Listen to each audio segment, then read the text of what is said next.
Assalamualaikum warahmatullahi wabarakatuh. Salam sejahtera untuk kita sekalian. Ana Ilok Sita. Kembali lagi kita di podcast KPU Kabupaten Kepulauan Mentawai. Masura membahas santai suara rakyat kepulauan. Sobat pemilih, kami hadir di tengah-tengah kita hari ini. Bagaimana kita tahu bahwa KPU sebagai lembaga penyelenggara pemilu tentu akan menyampaikan terkait hal-hal demokrasi dan penyelenggaraan pemilihan. Untuk hari ini kita sudah menghadirkan narasumber istimewa untuk hari ini, yaitu anggota KPU Kabupaten Kepulauan Mentawai, Ketua Divisi Teknis Penyelenggaraan Pemilu KPU Kabupaten Kepulauan Mentawai, yaitu Bapak Suryandika.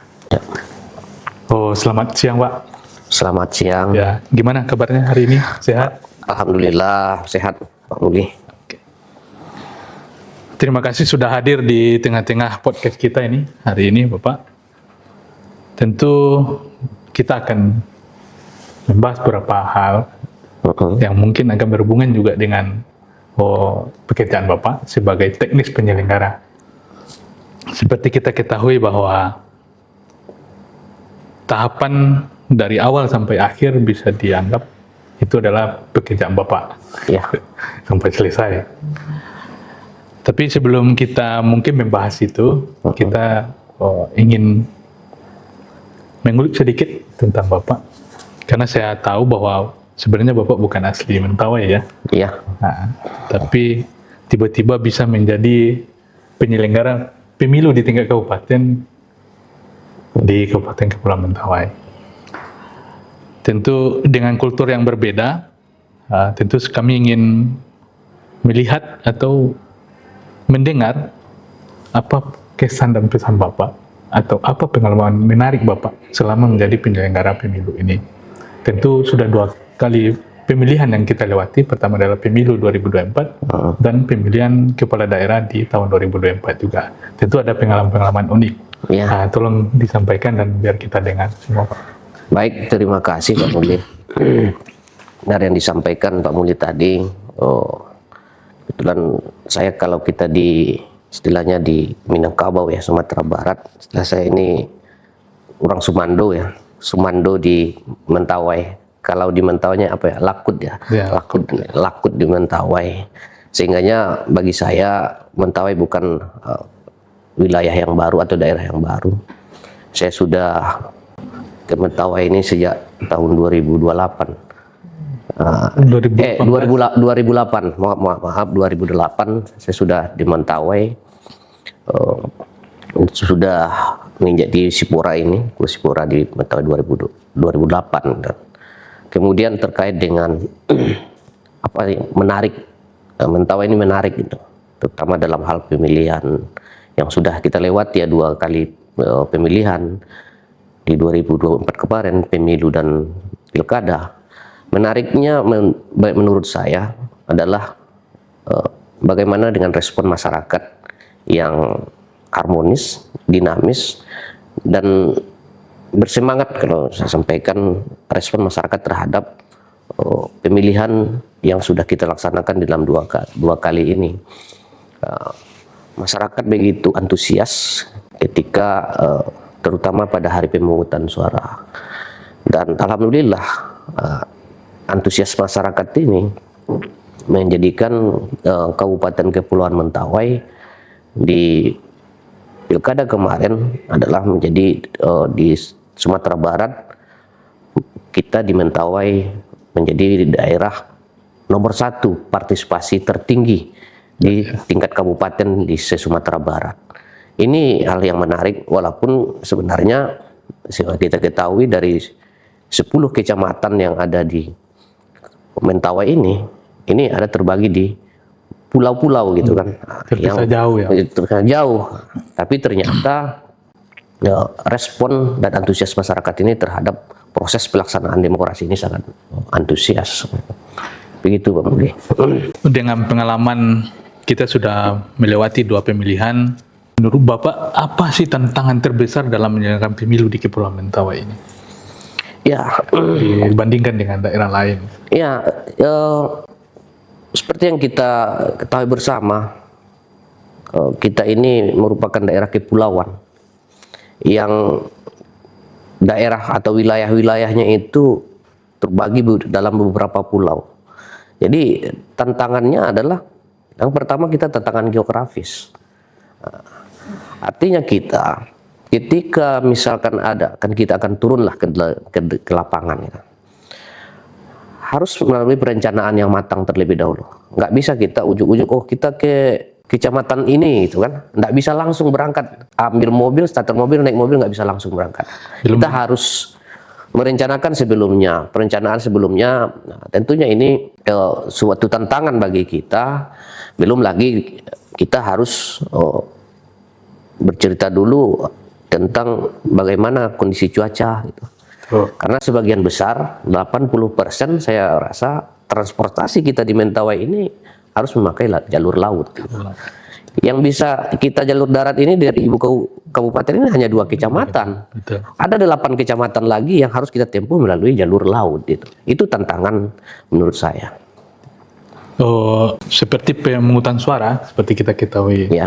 Pak, itu kan ditargetkan dan dengan waktu sesingkat-singkatnya kita harus menyelesaikan pemungutan suara di tingkat TPS, di mana kita tahu bahwa kondisi geografis dan wilayah Mentawai untuk mencapai dusun-dusun itu atau TPS itu memerlukan waktu dan biaya yang tidak cukup, cukup banyak, ya kan? Lalu apa yang paling menantang menurut Bapak? Dengan waktu yang sesingkat itu kita harus bisa menyelesaikan pemungutan dan perekapan. Ya, tantangannya ya tadi geografis gitu kan. Kemudian juga kita di sini tidak harus ligat gitu kan. Dan semuanya harus berkontribusi gitu di dalam proses pelaksanaan proses demokrasi ini, tahapan demi tahapan ini, terutama kita di KPU gitu kan.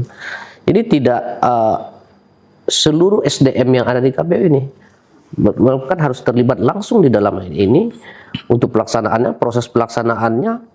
Dan kita juga tidak, artinya kita tidak tidak melihat lagi, oh ini staf di sekretariat tugasnya ini dia. Tapi semuanya ketika di dalam tahapan proses pemungutan suara, semuanya bergabung fokus kepada tujuan dalam proses pemungutan suara. Walaupun itu namanya, artinya yang membidangi proses pemungutan suara itu di divisi teknis, tetapi seluruh divisi ini, seluruh KPU, baik itu komisionernya, sekretariatnya, semua bersatu dalam hal proses pelaksanaan. Ini tantangan sekaligus bagaimana motivasi kita dalam proses pelaksanaan pemungutan suara atau proses pesta demokrasi ini berjalan dengan baik dan lancar. Dan hasilnya kita bisa lihat kita menjadi kabupaten dengan tingkat partisipasi yang tertinggi di Sumatera Barat. Tentu dengan gambaran yang Bapak sampaikan tadi, bisa dibilang tentu tidak lepas dari strategi yang kita rencanakan. Ya.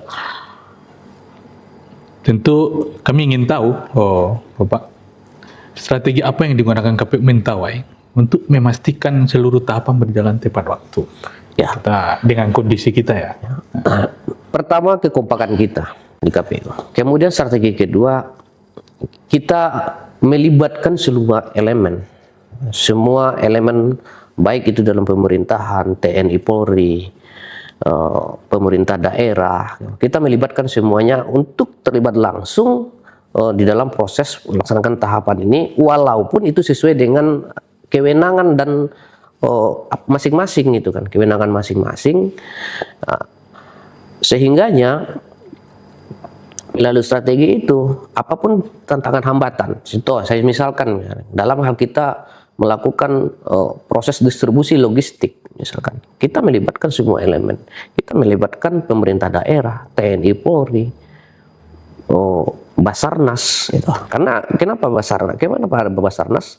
Ya seperti tadi, 80% wilayah kita ini harus menempuh jalur laut gitu kan. Dan kita siap siaga terus koordinasi dengan seluruh unsur-unsur, terutama Forkopimda yang ini bagaimana kita mendapat dukungan. Dan ini yang kita lakukan dalam 2 proses pemilihan yang kemarin itu, dan syukur kita semua elemen ini mendukung, mensupport kita sehingganya tidak terjadi hal-hal kendala-kendala yang berarti ketika kita melakukan baik itu di lapangan maupun di kantor gitu. Ya, selain tentu kerjasama dengan semua stakeholder kita, apa ada inovasi apa saja yang pernah dilakukan oleh KPU Mentawai yang tentu dengan melihat tantangan kita ini, apa inovasi yang pernah dilakukan oleh KPU Mentawai untuk mendukung tahapan ini? Ya, seperti yang kita lakukan pada pemilihan kepala daerah kemarin di tahun 2024. Ya, kita tahu Mentawai masih di daerah terluar gitu kan, yang mungkin mohon maaf bisa dikatakan secara teknologi ini masih banyak masih wilayah-wilayah yang blank spot gitu kan. Sementara kita di pemilu, di pilkada sudah dituntut dengan teknologi gitu. Contoh di dalam hal pelaksanaan proses rekapitulasi suara, kita sudah memakai sistem IT namanya yang Sirekap, memerlukan akses internet baik itu di TPS maupun nanti proses rekapitulasi di kecamatan. Nah, kita istilahnya mengimbangi teknologi yang kurang tadi dengan mengadakan bagaimana internet itu ada gitu. Dan kita melakukan istilahnya pengadaan semacam apa namanya ya, bagaimana jaringan internet ada di sana dengan memakai sistem internet satelit misalkan. Yang itu kita lakukan kemarin, yang kita tempatkan di wilayah-wilayah yang tidak ada bersinyal atau yang blank spot gitu kan, sehingganya dukungan terhadap proses itu akhirnya berjalan dengan lancar. Begitu juga dengan ya, kita tidak, ya saya sampaikan, berbeda dengan daerah kabupaten kota lain ketika ingin bertemu dengan badan ad hocnya, baik itu PPK misalkan, PPS, itu kan bisa langsung gitu kan, kapan teringat bisa langsung gitu kan. Kita tidak bisa kita lakukan. Tapi bagaimana ini proses ini berjalan dengan lancar, ini kita lakukan lagi dengan teknologi.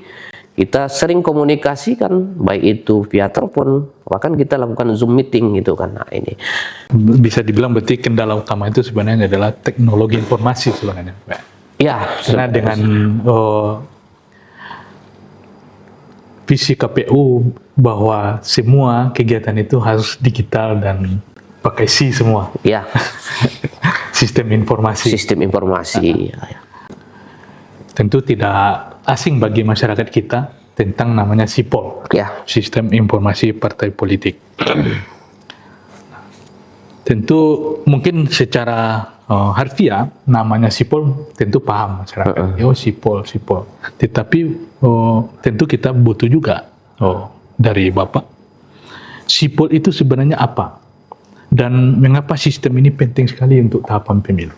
Ya, jadi SIPOL ini kan merupakan sebuah sistem dan informasi untuk partai politik, di mana melalui SIPOL ini sesuai dengan PKPU nomor 4 tahun 2022, SIPOL ini berfungsi sebagai artinya pendataan.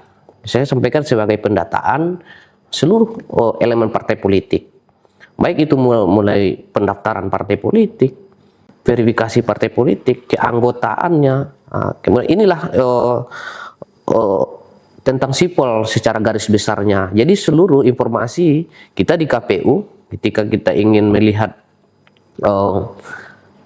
suatu struktur partai politik bisa dilihat melalui SIPOL. Begitu juga dengan keanggotaan partai atau kantornya. Nah, yang kecil aja lah dulu. Di mana kantor partai A ini? Kita bisa melihat di SIPOL-nya. Itulah yang tentang SIPOL. Jadi seluruh informasi tentang partai politik itu dirangkum dalam sebuah sistem, sebuah IT yang dikatakan kita di KPU bernama SIPOL, Sistem Informasi Partai Politik. Tentu dengan kondisi seperti yang kita singgung pertama tadi, Pak, bahwa lagi-lagi KPU lagi-lagi Kabupaten Kepulauan Mentawai masih terkendala yang tentu terutama adalah teknologi informasi. Tentu kita tahu SIPOL ini adalah bagian dari teknologi informasi yang tentu bergantung kepada akses internet. Kendala apa yang paling sering dihadapi oleh partai politik dalam proses SIPOL? Ya, yang sering diadukan ke KPU. Ya, yang pertama ya tentang itu tadi ya. Tentang tadi kita masih istilahnya dalam tanda kutip lah ya, masih minim tentang bagaimana teknologi internet kita kadang-kadang lancar, kadang-kadang ngadat gitu kan. Tapi ini harus dilakukan gitu kan.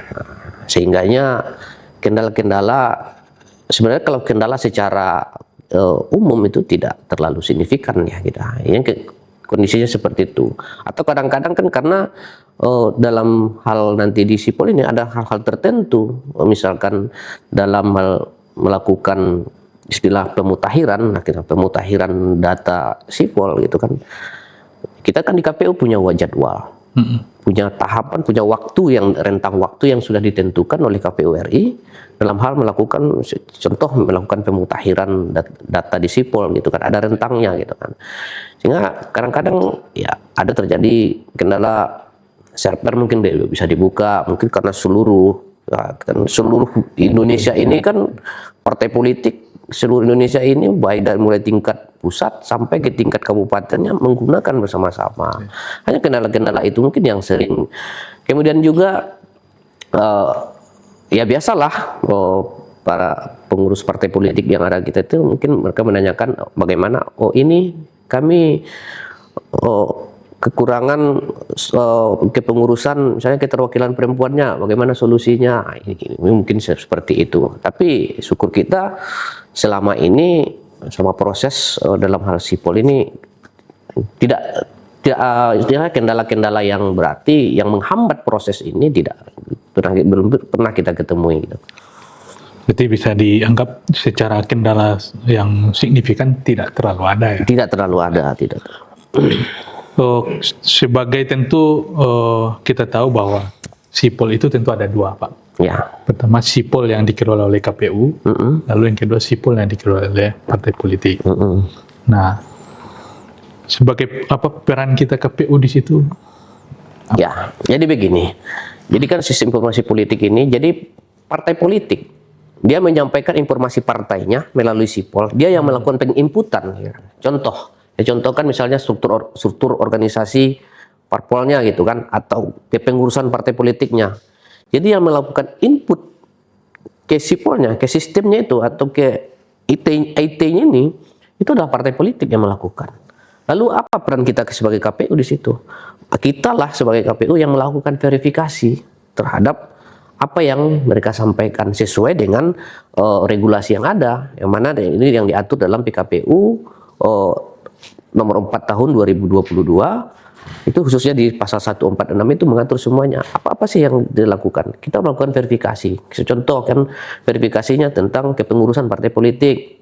Nah, maka setelah input, maka itu kita verifikasi lagi sesuai dengan indikator yang sesuai dengan regulasinya. Apakah itu sudah sesuai? Keterwakilan perempuan misalkan, apakah itu sudah sesuai? Jadi itulah peran kita KPU. Artinya sebagai mereka melaporkan ke kita, ke KPU, mereka yang menginputkan, dan kita melakukan verifikasi. Sudah sesuaikah yang mereka inputkan itu dengan regulasi yang ada? Itu. Berarti bisa dibilang bahwa posisi KPU sebenarnya hanya untuk memastikan bahwa itu sesuai regulasi atau tidak. Iya. Untuk kebutuhan SIPOL itu adalah tanggung jawab partai politik. Tanggung jawab partai politik. Apa yang mau dimasukkan? Apa yang mau dimasukkan? Nah, dan ini nanti setelah kita verifikasi, kita sampaikan lagi dan bahkan kita umumkan ke halayak gitu, ke publik kita bahwa ini partai politiknya sudah menyampaikan informasi di Sipol, informasi parpolnya di Sipol, ini kita umumkan sesuai dengan regulasinya. Gitu. Oh, berarti diumumkan, Pak? Ya, kita umumkan. Nah, kita umumkan. Berarti kalau diumumkan, ini apakah bisa diakses oleh masyarakat dan diumumkan di mana? Gitu. Ya, yang mengumumkan itu kan KPU. Ya. Nah, artinya begini, sesuai di PKPU tadi, ada namanya tahapan-tahapan Sipol ini, itu dia pemutakhiran data partai politik berkelanjutan. Jadi sesuai regulasinya, parpol ini dia harus menyampaikan melakukan pemutakhiran data partainya itu per semester, per sekali 6 bulan gitu. Januari sampai Juni, kemudian Juli sampai Desember. Ini akan kita lakukan. Maka partai politik melakukan ketika mungkin ada perubahan. Contoh, ada perubahan struktur organisasi atau pindah kantor misalkan. Ini mereka sampaikan melalui Sipol. Kita KPU melakukan verifikasi. Benar tidak? Itu di Sipol itu kantornya kayaknya di Mentawai itu misalkan, ada di Tua Pejat misalkan. Ternyata kantornya pindah ke Sioban kita misalkan. Ini dia sampaikan ke Sipol bahwa kantornya pindah dari Tua Pejat ke Sioban. Kita KPU melakukan verifikasi. Betul atau tidak bahwa kantor itu pindah? Ternyata betul gitu kan. Maka nanti setelah tahapan ini selesai, setelah verifikasi ini selesai, kita kan di KPU memutuskan, memplenokan bahwa yang mereka laporkan, yang dilaporkan oleh partai ini sudah sesuai dengan regulasi. Maka nanti sesuai dengan tahapan juga ada namanya diumumkan. Lalu di mana diumumkan? Bagaimana pengumuman? Yang mengumumkan itu adalah KPU melalui media-media yang sah di KPU, baik itu media sosialnya, website KPU diumumkan. Jadi masyarakat mengaksesnya di mana ya? Di situ. Termasuk podcast ini, termasuk di podcast ini ya, bahwa partai A ini dia semester ini dia melaporkan, melakukan pemutakhiran melalui Sipol gitu. Yang tadi ada Bapak singgung sedikit tadi tentang pemutakhiran partai politik berkelanjutan. Ya. Nah, apakah berbeda dengan pemutakhiran partai politik di pemilu, Pak? Atau memang ada hubungan? Karena ini ada berkelanjutan kan? Iya, sebenarnya kan ada hubungan, tentu selalu berhubungan, selalu berhubungan. Baik itu di pemilu ataupun sedang tidak di pemilu gitu, tentu nggak ada hubungan. Sebagaimana tadi kan ini Sipol ini bagaimana dia informasi seluruh tentang partai politik itu ada di Sipol gitu. Hubungannya apa? Hubungannya ketika sesuatu hal, misalnya kita membutuhkan informasi tentang partai politik ini, contoh kepengurusan partai A berakhir 2024 kemarin, ya, tentu akan ada SK baru, pengurusan baru yang akan nanti disampaikan di Sipol gitu. Nah, hubungannya apa? Ketika nanti KPU misalnya butuhkan, atau nanti ada sebuah instansi lain atau partai politik itu sendiri membutuhkan informasi tentang itu. Kalau ini tidak dilakukan pemutakhiran, kalau tidak update, maka yang akan tersaji itu kan kepengurusan yang lama. Nah, kepengurusan yang lama, makanya itu sudah dilakukan pemutakhiran berkelanjutan namanya. Bukan berarti harus ada perubahan setiap periode pemutakhirannya harus ada perubahan, tidak seperti itu, tapi melaporkan terus tentang bagaimana kondisi partainya pada saat itu terkini gitu. Sehingga informasi itu update dan kita juga mendapatkan informasi dari partai politik dan partai politik juga kan mendapatkan informasi dari kita. Tentu lebih pentingnya tentu sobat pemilih. Ya. Itu lebih penting untuk kita mengetahui kondisi-kondisi partai yang berada terutama di KPU. Iya, di Mentawai ya, di Kabupaten Mentawai. baru-baru ini kita sudah di KPU Kabupaten Kepulauan Mentawai sebenarnya sudah melakukan sosialisasi terkait PKPU atau aturan yang mengatur tentang penggantian antar waktu. Itu di tahun kemarin ya Bapak ya? Ya. Nah, tetapi tentunya kita juga ingin mendapatkan informasi lebih, karena kemarin yang kita undang tentu agak terbatas ya Pak. Ya. Hanya memang yang bersentuhan langsung, partai politik, lalu pemerintah yang bersinggungan langsung, sekretariat daerah dan sekretariat DPRD dan pemerintahan di kantor bupati. Kalau soal penggantian antar waktu ini, apa sebenarnya PAW itu? Apa yang dimaksud dengan PAW ini? Jadi penggantian antar waktu ini sesuai dengan, kalau sekarang kita aturannya memakai aturan yang baru dikeluarkan oleh KPU, yaitu PKPU nomor 3 tahun 2025. Ya, ini sebagai pengganti dari PKPU nomor 6 tahun 2019, perubahan dari PKPU nomor 6 tahun 2017. PAW ini adalah fasilitasi terhadap anggota DPR, DPRD provinsi, DPRD kabupaten kota, dan DPD ketika dalam priorisasi mereka ini ada proses pergantian, di mana pergantian yang diatur, penggantian antar waktu ini yang diatur di dalam PKPU, khususnya di pasal 3 PKPU 3 nomor 2020 tahun 2025, ada beberapa hal yang mengakibatkan seseorang itu bisa dilakukan penggantian antar waktu. Namanya antar waktu, artinya dia tetap orangnya diganti, anggota DPRD yang diganti, tapi periodenya tetap gitu. Contoh yang sekarang periode 2024-2029 diganti di tahun 2026 ini. Artinya penggantinya ini adalah melanjutkan periode sampai nanti masa akhir jabatan di 2029 nanti. Gitu. Nggak ditambah 5 tahun? Nggak ditambah lagi, bukan berarti saya sekarang diangkat 2026 berarti tambah 5 tahun 2031, tidak seperti itu. Maka itulah yang makanya dinamakan penggantian antar waktu gitu. Tentu kita butuh juga informasi bagaimana sih prosedur PAW ini sebenarnya. Apakah itu benar-benar hanya di tangan KPU ujuk-ujuk tiba-tiba langsung muncul yang namanya penggantian, atau ada proses yang memang dibutuhkan di situ, Pak? Oh, tentu ada proses dan juga ada persyaratan kenapa harus dilakukan PAW, penggantian antar waktu. Pasal 3 PKPU nomor 3 tahun 2025 itu siapa sih yang boleh diganti? Kenapa boleh dia diganti? Yang pertama, dia meninggal dunia. Jadi si anggota DPR-nya ini atau DPD-nya ini atau DPRD provinsi, DPRD kabupaten kota, pertama itu meninggal dunia.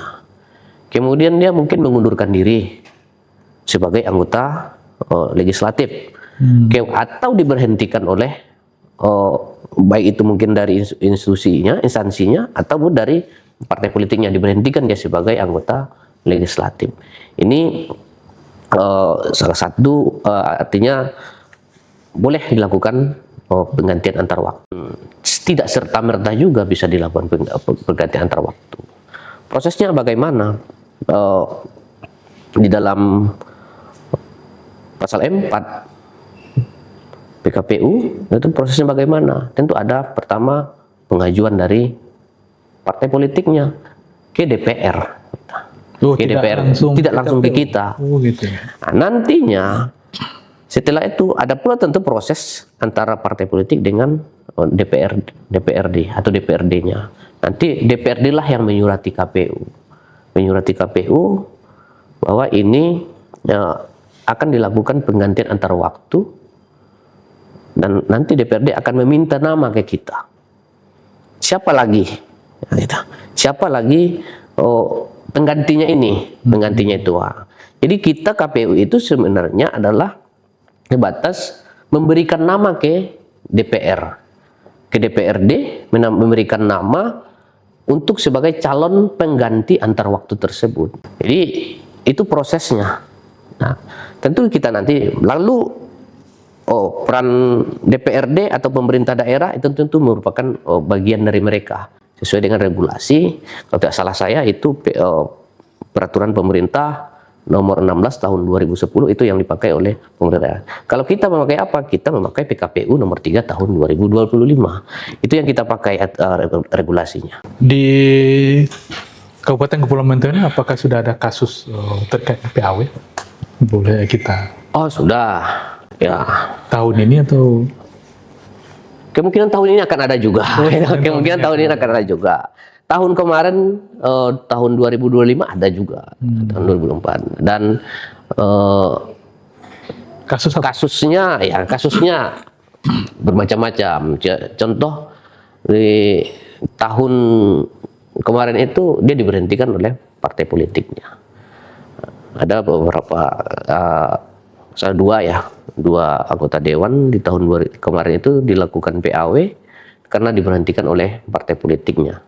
Karena yang bersangkutan tentu ada kasus lah mungkin ya, ada kasus sehingga diberhentikan partai politiknya, maka kita lakukan proses PAW.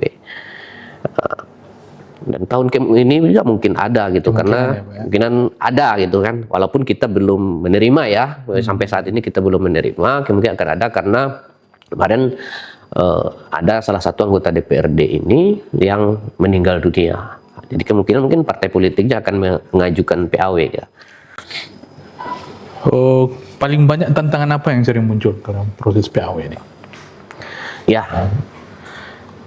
pernah kita satu kasus kejadian dulu di tahun 2024 ya, kalau saya tidak salah, PAW di tahun 2024 bahwa kan sesuai dengan regulasi calon pengganti PAW ini adalah yang merupakan perolehan suara terbanyak kedua ya, pada pemilihan atau pemilu yang dia dilakukan ya. Contoh pemilu 2024 kemarin atau pemilu 2019 gitu kan ya. Kalau yang periode sebelumnya ya.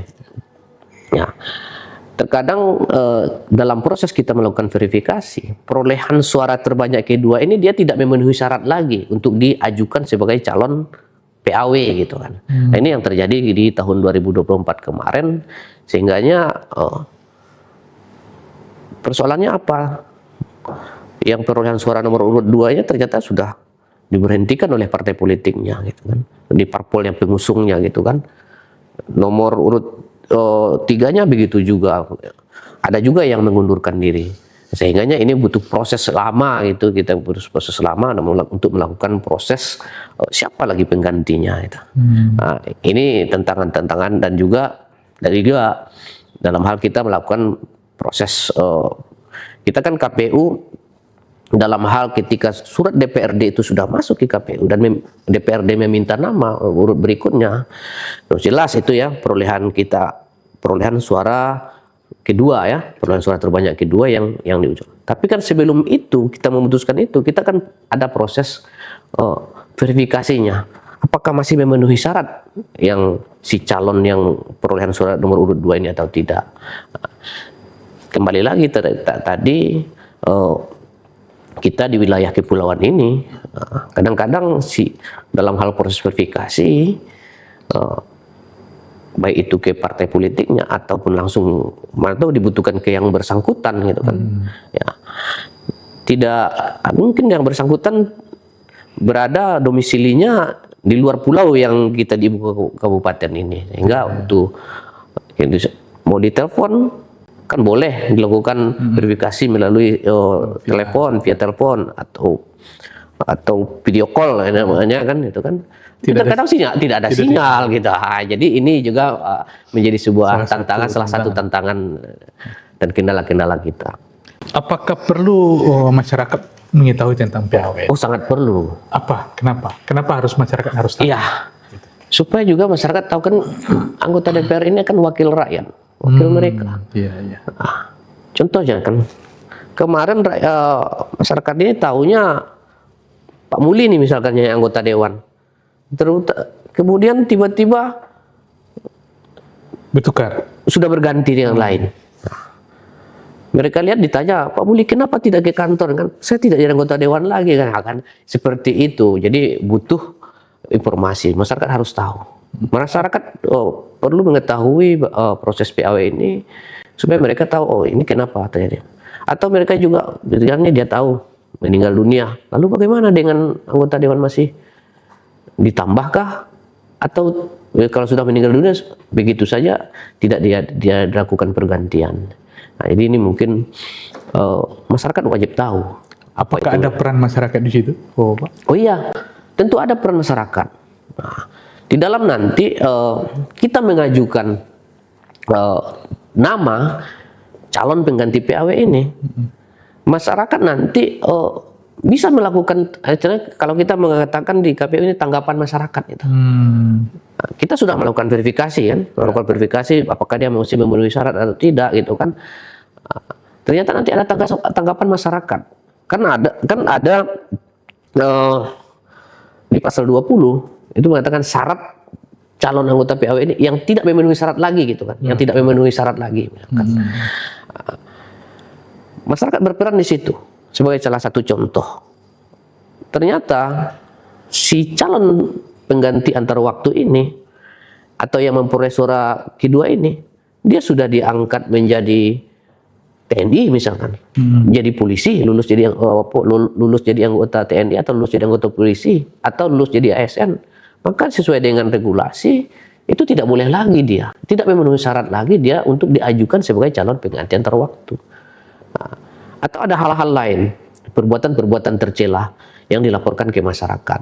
Tapi bukan serta-merta tanggapan masyarakat ini, tentu ini nanti akan kita lakukan proses lagi.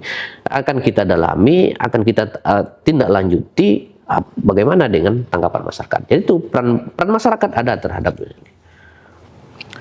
Berarti tidak hanya menjadi penonton, ya. Oh tentu tidak, ada peran masyarakat. Pemilu sekitar 3 tahun lagi atau 2 tahun lagi lah. Ya. Tentu kita sebagai penyelenggara pemilu di Kabupaten Kepulauan Mentawai, sebagai penyelenggara tentu apa harapan untuk penyelenggaraan pemilu ke depan di Kepulauan Mentawai? Ya. Harapannya. Harapan kita tentu bagaimana pemilu ke depan ini lebih sukses dari pemilu-pemilu yang sebelumnya. Kita terus berusaha bagaimana seluruh pengguna hak pilih ini terlayani sebagaimana moto kita KPU melayani, terlayani dengan baik sehingga proses demokrasi atau proses pemilu depan itu bagaimana dia bertambah sukses, damai, aman. Kemudian juga bagaimana tingkat partisipasi terus meningkat. Ini kita terus berupaya di KPU tingkat partisipasi pemilih ini meningkat sehingganya melahirkan pemimpin-pemimpin kita yang berkualitas, kemudian pemimpin-pemimpin yang amanah sesuai dengan keinginan dan pilihan rakyat. Tentu kita berharap bagaimana proses demokrasi ke depan kita di Kepulauan Mentawai ini, hal-hal kemarin itu yang masih terkendala ke depan ini kita perbaiki sehingga tidak terjadi lagi. Akhirnya kualitas pemilu berikut ini kita berharap meningkat atau kualitasnya sehingga menghasilkan hasil pemilu yang berkualitas juga. Kita juga minta dari Bapak, ada enggak pesan yang mau disampaikan kepada masyarakat, para sobat pemilih kita, terutama tentu pemilih muda. Ya. Bagaimanapun tentu pahlawan itu lahir dari pemuda. Ya, ya pesan kita kepada seluruh masyarakat di Kabupaten Kepulauan Mentawai untuk terus mengedukasi diri dan juga mengedukasi masyarakat tentang pemilihan ini. Karena pemilihan ini banyak terjadi di kita ini. Bukan hanya pemilihan presiden, pemilihan anggota kepala daerah, pemilihan anggota DPR, tapi juga ada pemilihan-pemilihan lain yang di masyarakat sendiri. Contoh kecil aja, mungkin ada pemilihan ketua pemuda misalnya, pemilihan kepala desa, itu kan juga melalui pemilihan. Artinya tentunya setiap pemilihan itu hendaknya berlangsung dengan harmonis, sukses, kemudian juga berlangsung menghasilkan sebuah keputusan atau hasil pemilihan yang tadi yang berkualitas, sehingganya bagaimana pembangunan kabupaten ini, wilayah daerah yang kita cintai ini berjalan dengan maju, dengan cita-cita yang kita harapkan itu tercapai. Ini, nah, kemudian juga khusus terhadap kita di KPU, masyarakat juga ketika ingin membutuhkan informasi tentang kepemiluan ataupun informasi tentang partai politik misalkan, itu kan, kita di KPU membuka diri untuk masyarakat mendapatkan informasi sepanjang itu merupakan informasi yang boleh, ya kan, yang boleh disampaikan kepada hal publik. Kan ada juga informasi yang dikecualikan, yang tidak boleh. Tentu ada regulasi, ada aturannya. Ataupun juga masyarakat istilahnya ingin melakukan sosialisasi, melakukan apa, dan meminta tolong atau meminta bantuan kepada KPU. Bagaimana pemilihan? Contoh kecil aja, di sekolah misalkan, pemilihan ketua OSIS misalkan di sekolah ingin misalnya ingin membutuhkan bantuan kita dari KPU, bagaimana melaksanakan pemilihan ketua OSIS ini yang hampir mirip dengan pemilu misalkan, gitu kan. Ini kita siap untuk misalnya memberikan sumbangsih kepada sekolah-sekolah, bagaimana melakukan proses, karena ini juga berkaitan dengan pendidikan kepemiluan kita, atau apa istilahnya, terus kita KPU berperan melakukan pendidikan terhadap pemilih. Tadi disinggung Pak Muli tadi, pemilih pemula misalkan, pemilih pemula ya merupakan cikal untuk pemimpin masa depan, itu kan. Nah, kita dari sana bagaimana kita mengedukasi mereka tentang kepemiluan, tentang pemilihan ini sejak dari dini, gitu. Nah, contoh kecilnya dalam lingkup OSIS, gitu. Dan kita juga melakukan sosialisasi. Contoh sekarang KPU ya boleh dikatakan di non tahapan lah, ya kan. Ya. Tidak di non tahapan, tetapi apakah KPU ini bekerja atau tidak? Ya bekerja. Nah, banyak pekerjaan yang kita lakukan di KPU ini walaupun dalam masa non tahapan ini. Contohnya tadi melakukan pendidikan terhadap pemilih pemula, melakukan sosialisasi. Kemudian juga ada tentang pemilih ini juga diupdate Pak Muli. Pemuktahiran data pemilih misalnya, data pemilih. Ini bahkan itu lebih, apalagi sipol tadi sekali 6 bulan, kalau pemuktahiran data pemilih itu sekali 3 bulan per triwulan, kan itu harus dilakukan update gitu. Itu kira-kira, jadi bagi masyarakat pesannya yaitu ketika ingin ada informasi, membutuhkan bantuan atau informasi apa saja tentang kepemiluan, silakan. Kita membuka diri untuk memberikan informasi-informasi sepanjang informasi itu adalah informasi yang boleh di-share ke publik gitu. Oke. Ya. Terima kasih banyak kepada narasumber atas informasi-informasi yang sudah dibagikan kepada kita. Akhirnya kita sampai di penghujung podcast untuk hari ini.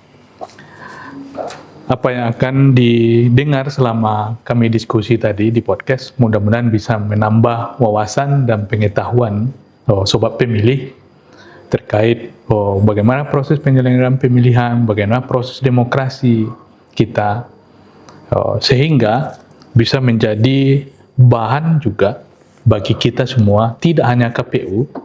Tentu kami membutuhkan juga partisipasi dari sobat-sobat pemilih. Untuk hari ini tentu terima kasih banyak atas atensi tentu sobat pemilih. Jangan lupa like, share, dan subscribe terkait podcast KPU Kabupaten Kepulauan Mentawai, di mana tagline-nya adalah Masura, yaitu membahas suara rakyat kepulauan. Tentu apa-apa yang berhubungan dengan suara kepulauan. Nah, itu Pak. Ya. Kita akan berusaha membahas di sini. Ya. Dan kita tentu berharap juga kepada sobat pemilih yang kurang lebih 60 berapa pemilih kita? 66.000. 66.000 itu akan mensubscribe podcast KPU Kabupaten Kepulauan Mentawai. Sekian dari kami, terima kasih. Assalamualaikum warahmatullahi wabarakatuh. Salam sejahtera untuk kita sekalian. Hanai Laut Sita.